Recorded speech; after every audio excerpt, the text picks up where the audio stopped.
Start seeing bits and pieces of their life. What I didn't know one pleasant morning while strolling with Dan Schachter was that in collaboration with my scheming producers, he was setting me up for a test of my memory. Now we're just going to witness a simple picnic scene. And we want you to pay attention to how often either of the folks gets up and down. So whenever someone gets up and down, you just make a mental note of it. Okay. I knew Dan Schachter to be a noted memory researcher, but this picnic was a surprise. Would you like some pasta? Yeah. Oh, good. I love to watch people eat. Although Dan had told me to keep track of how many times the picnickers stood up, I suspected there was more to this little scene than that. But what? I wasn't to find out for another 2 days that the picnic was part of a carefully choreographed attempt to implant false memories into my brain, to make me remember as real things I'd never seen. At the time, it was like trying to keep track of a very bad play while sitting uncomfortably close to the author. Ooh, it's cold. There's something on. After 10 bewildering minutes, the picnic mercifully came to an end. Very nice. Well done. Very nice. Well, it could use a little more high drama here and there. Yeah, no, but it doesn't lack for slowness. It's good. At this point, I was politely asked to leave. Quick, starting with R. The scene was played over for a stills photographer, but this time it included things that had never happened while I was there. Ignore the sun. Which means I also missed Dan Schachter's basic premise, that memories are malleable. One of the things that we know about memory is that it's not fixed at the original experience we have. The way we talk about the event later, the way we think about it, can affect, improve, or sometimes change our memories, and photographs are one everyday source of reviewing past experiences that may have a potent effect on memory, and we're interested in exactly what that effect is. Great, thanks. I want you to look at each of these for about 10, 20 2 days later, I was in Dan Schachter's office at Harvard University looking at photographs. Get cut out? Is it well-centered? For each photo, I'm going to ask you for a 1 to 5 rating. Oh, see, part of me is trying to figure out what this is really a test of. I'd have to say, 4 to 4.5. Okay, You know, it's a nicely composed picture. I didn't believe this rating ploy for a minute, but I graciously played along, even when I knew the photos were of things I hadn't seen. I take it you don't want me to mention whether or not this was a picture of something that happened or not, because this never happened. Right, we're not concerned with that right now. We're just concerned with your... Showing you how smart I am. In all, I looked at about 20 photographs. Finally, the moment I'd been anticipating. Fishing pole. The test. No. The question is, did I see these things at the picnic or not? Umbrella.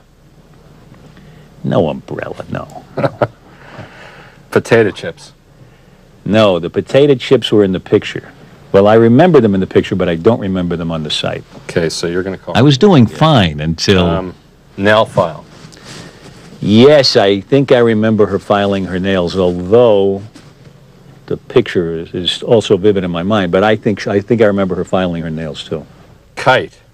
No kite. No, there was no kite. There was a kite in the picture, but that's it. Okay. A man's cap. Dan was obviously trying to confuse my memory of things I'd seen for real. I think he wore a cap. With things I'd only seen in the photographs. Well, see... I think he was wearing a cap in the photographs, and I remember when I looked at the photograph, there's something wrong with this picture. I don't think he wore a cap, okay, no. So a bottle of water? Yes, there was a bottle of water. Uh-oh, this would come back to haunt me. Folding chairs? No. No, no way. Pasta? Yes. You think I could forget pasta? Come on. It's over. Yeah, that's it? That's it. It's out of your system. So it had nothing to do with how many times they stood up. Well, that was just to get you to pay attention to what was going on in front of you. That's why I paid attention to everything else. Now, what I'm really interested to know is, were you able to place in my memory things that never occurred in real life? Yes. By using the photographs? You did? We did. Even though we told you, you knew what the game was. Yeah. You knew that some of the things that we were showing you in the photographs had never happened. Despite that. This is horrible. One was the nail file. Yeah. That was only in the photo. You know, when I first saw the nail file, there was this little uncertainty. Is that real or isn't it? And then a second later, I was sure I had seen it. In the final tally of 8 things that appeared in the pictures only, I wrongly remembered 2 as having been at the picnic, the nail file and the bottle of water. The photographs had somehow lodged in my brain right along with my memory of the picnic itself, and I couldn't tell which was which. To understand how this can happen, we have to first understand where in the brain memory is located. Is it possible to point to some place on the brain and say that's where memory is? Well, there's no one place. There's no one place I can point and say, there's your memory for high school graduation, and there's your memory for having eaten breakfast yesterday. Instead of being in one place, many of us believe that the memory is kind of scattered in different parts of the brain.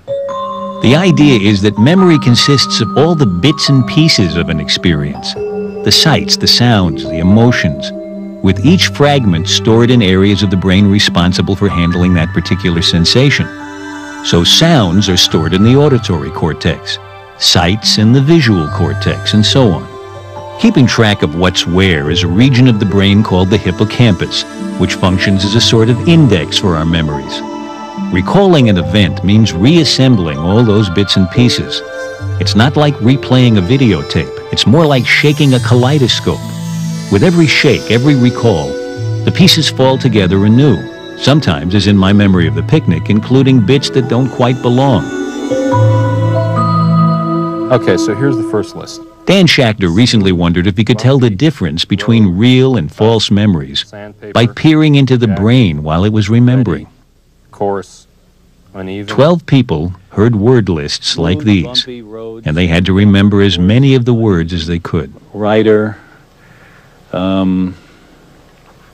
gravel. What's sneaky about the lists is that while they're each united by a theme, they don't contain the most obvious word. Bed, rest, awake, tired, dream, wake, snooze, blanket, doze, slumber, snore, nap, peace, yawn, drowsy. Sleep, doze, bed. There, right off the bat, I said sleep. But sleep wasn't on the list. Again, I'd been given a false memory. Bed. The 12 experimental subjects all got PET scans while doing this test. Recalling both true and false memories mostly involved the same bits of brain, especially the hippocampus, the index region. But while the true memory lit up the auditory cortex, the false memory didn't. So even though the subjects reported hearing the words that weren't there, their brains appear to contain no trace of the sounds of the words.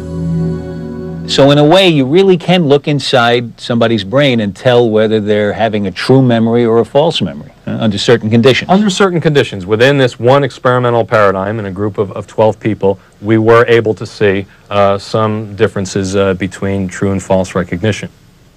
Dan Schachter emphasizes there's a long way to go before this first faint trace of a false memory can be turned into a practical test that could be used, for instance, in a courtroom. Meanwhile, discovering how easily my memory can be tricked was less than enough for me. What I think that this really brings home to me is it's very important to say not, this is what happened, but it seems to me that I remember this is what happened. I think that's a very important lesson.